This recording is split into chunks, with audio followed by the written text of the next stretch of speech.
No one in America that summer believed the earth itself could turn against them, because disasters were supposed to arrive with warnings: dark clouds, rising rivers, enemy armies on distant shores. But what happened came without noise, without smoke, without mercy. And when it was over, entire towns had vanished from maps as if they had never existed at all. In the early evening of August 31, 1886, the people of Charleston, South Carolina, were finishing their dinners, closing shop doors, rocking on porches, and listening to cicadas hum through the thick southern air, unaware that beneath their feet, deep in the silent crust of the earth, pressure had been building for centuries, waiting for a single, unstoppable release. Charleston was one of the oldest cities in the United States, rich with brick buildings, narrow streets, and a long memory of wars, fires, and hurricanes. But earthquakes were not part of its identity. The ground there was considered stable, ancient, reliable. That belief would die in less than a minute. At exactly 9:51 p.m., the ground convulsed. There was no gentle warning, no gradual shaking. The earth snapped violently, tossing people to the floor, splitting streets open, collapsing chimneys by the thousands. Church bells rang on their own. Trains derailed miles away, and the sound, survivors later described it as a deep rolling roar, like thunder trapped underground, rushed through the city faster than human fear could react.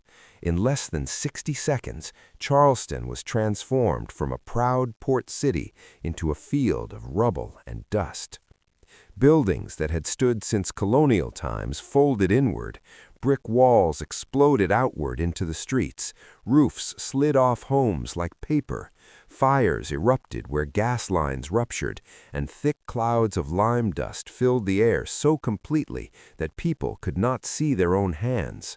Mothers screamed for children, horses broke free from stables and ran blindly until they collapsed. The ground did not simply shake, it twisted, lifted, and dropped, as if the city had been grabbed and violently shaken by an unseen hand. When the shaking stopped, the silence was worse. People emerged bleeding, barefoot, stunned, wandering through streets they no longer recognized. Familiar landmarks were gone. Entire blocks lay flattened. The night sky glowed orange from dozens of fires burning unchecked. Charleston's water mains were destroyed, leaving firefighters helpless as flames consumed what the earthquake had spared. The city had no electricity, no telephones, no organized emergency response. In the darkness, rumors spread faster than facts. Some believed the city had been bombed, others that the end of the world had arrived. What made the disaster even more terrifying was its reach. The earthquake was felt across half the United States. In New York City, chandeliers swayed and office workers fled buildings. In Boston, walls cracked. In Chicago, people felt the tremor ripple beneath their feet. As far west as the Mississippi River, the ground trembled. It was one of the most powerful earthquakes ever recorded in eastern North America, yet at the time, no one understood how or why it had happened. By morning, Charleston was unrecognizable. More than 2,000 buildings were damaged or destroyed. Nearly every brick structure suffered major cracking. An estimated 60 to 100 people were killed, a number considered miraculous given the scale of destruction, but tens of thousands were left homeless. Parks and open spaces filled with makeshift camps as terrified residents refused to return indoors, convinced another quake would finish what the first had started. Aftershocks continued for weeks, sometimes strong enough to knock down already weakened. Long after the fires were extinguished and the bricks were stacked back into walls, the psychological aftershocks of the Charleston earthquake lingered in ways no rebuilding plan could fix. People learned to sleep lightly, waking at the smallest vibration, the passing of a wagon, the distant roll of thunder, their hearts racing as if the earth itself had stirred again. Nighttime became the enemy. Darkness reminded survivors of the moment the ground had vanished beneath them, and many families kept lanterns lit until dawn for years afterward, afraid to be caught unprepared. Charleston's newspapers became filled with strange reports. People claimed to hear underground rumbling late at night. Others swore that animals, dogs, horses, even chickens, became restless hours before aftershocks, refusing to settle. Whether these stories were real or born from trauma hardly mattered. Fear had become part of daily life, shaping decisions, routines, and the future of an entire city. Scientists arrived from across the country, carrying notebooks instead of answers. The United States Geological Survey was still in its infancy, and seismology as a science barely existed. These men stood among the ruins, measuring cracks with rulers, mapping fallen chimneys, interviewing survivors who struggled to put terror into words. What they discovered unsettled them deeply. The earthquake had not occurred near a mountain range or volcanic zone. It had come from beneath a region considered geologically quiet, stable ground thought to be immune from violent movement. This realization changed American science forever. For the first time, researchers began to understand that earthquakes were not limited by geography or expectation. The East Coast, older and more rigid than the West, transmitted seismic energy farther and more efficiently, which explained why the Charleston quake had been felt across half a continent. A quake of similar strength in California might have caused less widespread sensation, but in the East, the Earth behaved like a solid drum, carrying shock waves across unimaginable distances. And Charleston was not alone. As scientists dug into historical records, they uncovered forgotten accounts: church bells ringing without wind, rivers sloshing violently, people knocked from beds centuries earlier. The most alarming of these came from the New Madrid region along the Mississippi River, where a series of massive earthquakes between 1111 and 1812 had temporarily reversed the flow of the river itself. These events, largely absent from public memory, suggested a terrifying pattern. America had always been vulnerable. It had simply chosen to forget. The Charleston quake forced the nation to remember. In Washington, discussions began, quiet at first, about building safety, urban planning, and disaster preparedness. Yet progress was slow. There were no federal relief agencies, no FEMA, no emergency broadcast systems. Aid depended on charity, local leadership, and the resilience of survivors. Donations poured in from northern cities. As the years rolled forward, Charleston learned how to live with a secret it could never fully share with the rest of the nation. On the surface, the city healed. Streets were repaved, homes repainted, churches rebuilt stone by stone. Laughter returned to markets. Ships once again crowded the harbor. To an outsider, the earthquake became invisible. But beneath this appearance of recovery, a quiet tension remained, woven into daily life like an unspoken rule. People began to read the ground. They noticed how floors creaked differently after heavy rain, how wells behaved strangely during dry seasons, how animals reacted to changes no human instrument could detect.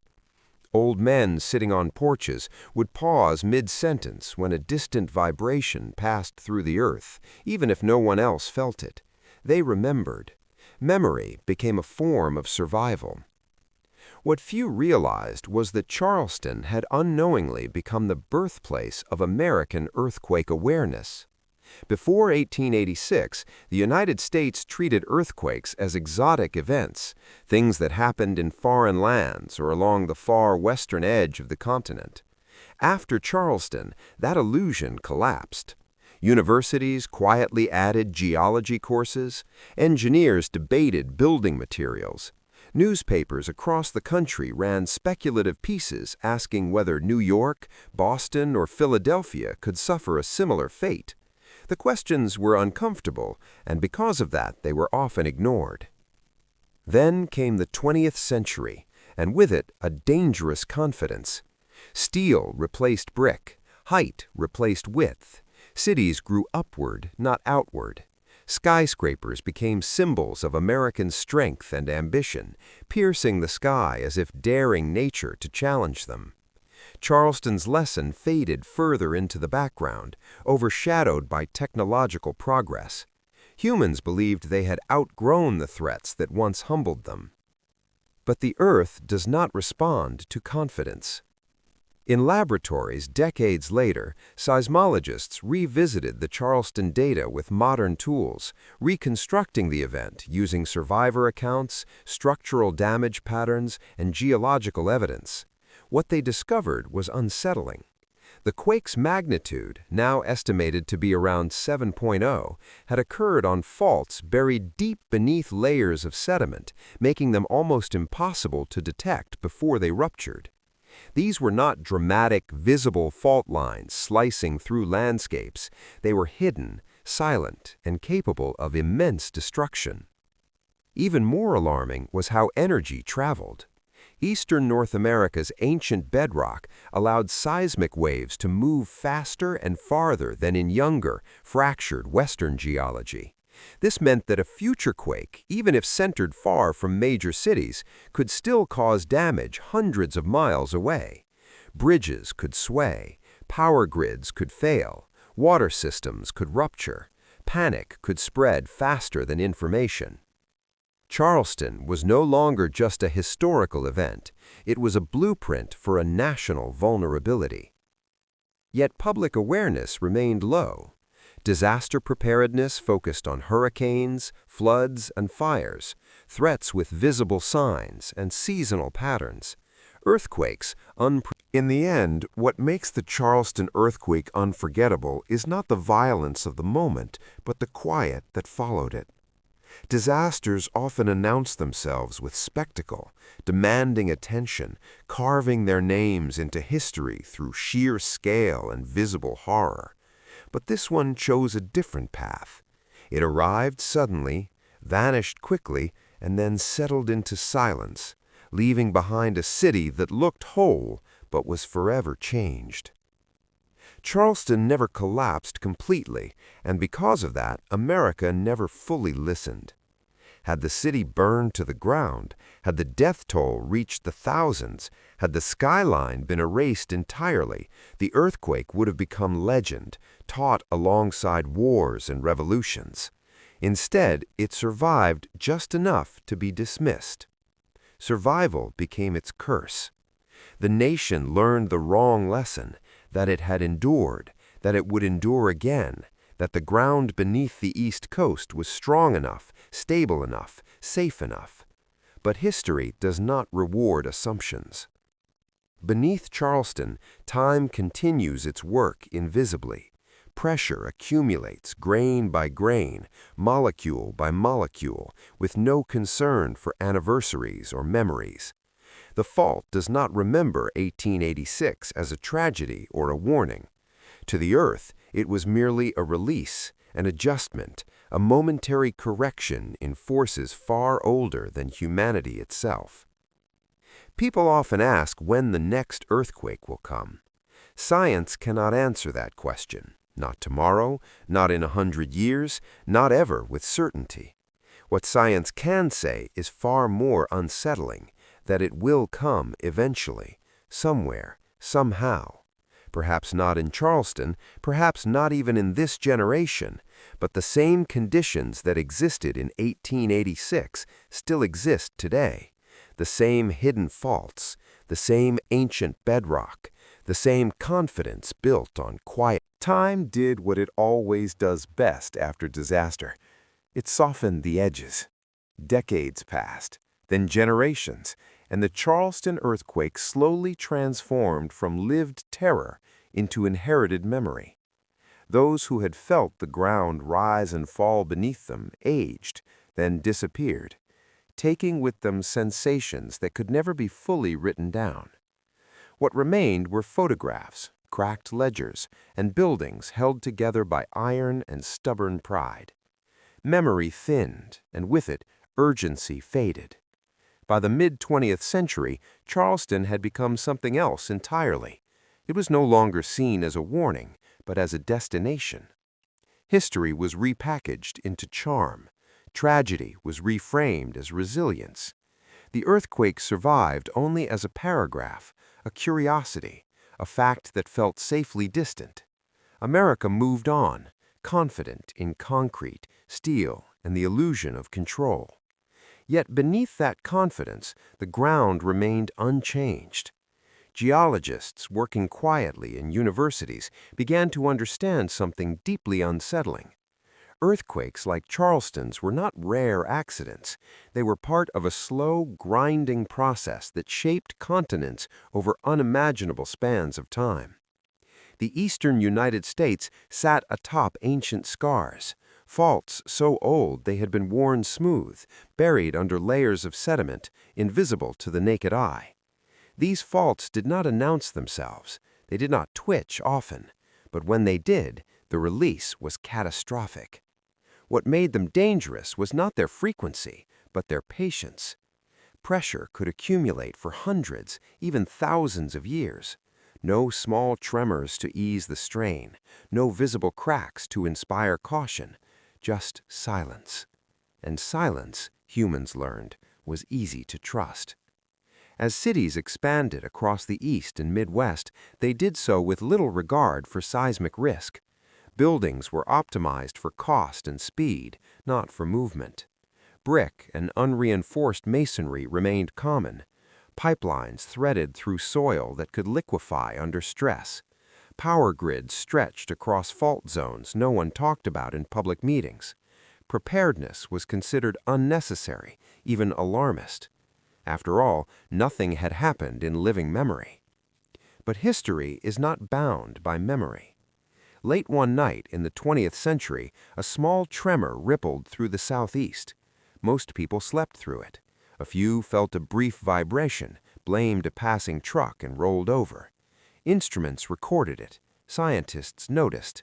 The public did not. And that was the pattern, again and again. The earth whispered.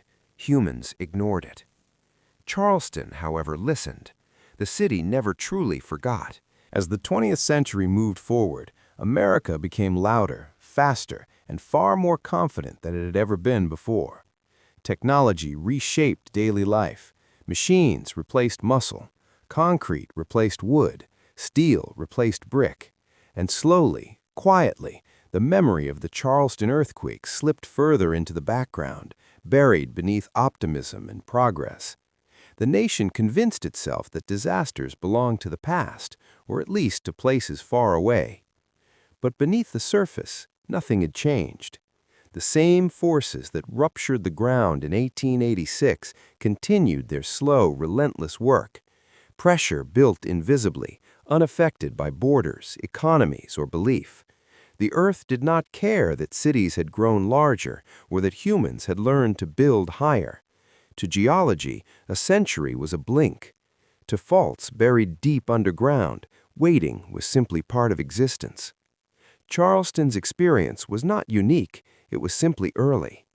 Across the eastern United States, scientists began uncovering patterns that echoed the past. Ancient riverbeds showed signs of violent shaking long before written records existed. Layers of sand trapped between soils told stories of sudden liquefaction events, moments when solid ground had briefly turned to fluid. These discoveries suggested that powerful earthquakes had struck the region before, long before Charleston was founded, long before America existed as a nation. History, it seemed, was repeating itself on a timetable humans could not perceive. The danger lay not only in the ground, but in expectation. Earthquakes in the eastern United States behave differently from those in the West. They strike less often, but when they do, they affect wider areas. Seismic waves travel farther, shaking cities that never imagined themselves at risk. This reality makes preparedness politically difficult. How do you convince millions to prepare for something that may not happen in their lifetime, but could still arrive tomorrow? Most choose not to. Charleston chose differently, even if quietly. Its builders reinforced structures, its historians preserved testimonies, its streets carried stories beneath their stones. The city became a living archive of an event the nation preferred to forget. And then, occasionally, the earth reminded everyone. Small tremors rolled through the southeast in the late 20th and early 21st centuries. Most were harmless, few caused damage, but each one sent ripples through. And so Charleston continues to exist in a strange state between past and future, a city standing not because the earth is kind, but because time has been patient. Its streets carry weight that footsteps cannot feel. Its buildings stand not as proof of permanence, but as negotiations with forces far below. Every wall reinforced, every iron bolt driven deep into brick is an unspoken admission that survival was never guaranteed. What happened in 1886 was not an exception to nature's rules, it was their quiet enforcement. The people who lived through that night are long gone now. Their names fade in records, their voices survive only in fragments of ink and memory. But the forces they encountered remain exactly where they were, unchanged by human loss or human progress. Pressure still gathers, faults still lock, time still moves at a scale that makes centuries meaningless. And above it all, life continues. Cities expand, lights glow brighter, confidence returns because it always does. New generations inherit the ground without inheriting the fear. They trust what feels solid. They build as if stillness is a promise. They believe silence means safety. Charleston once believed the same. The earthquake did not arrive with malice. It did not choose victims. It did not issue warnings or offer explanations. It simply occurred, as nature always does,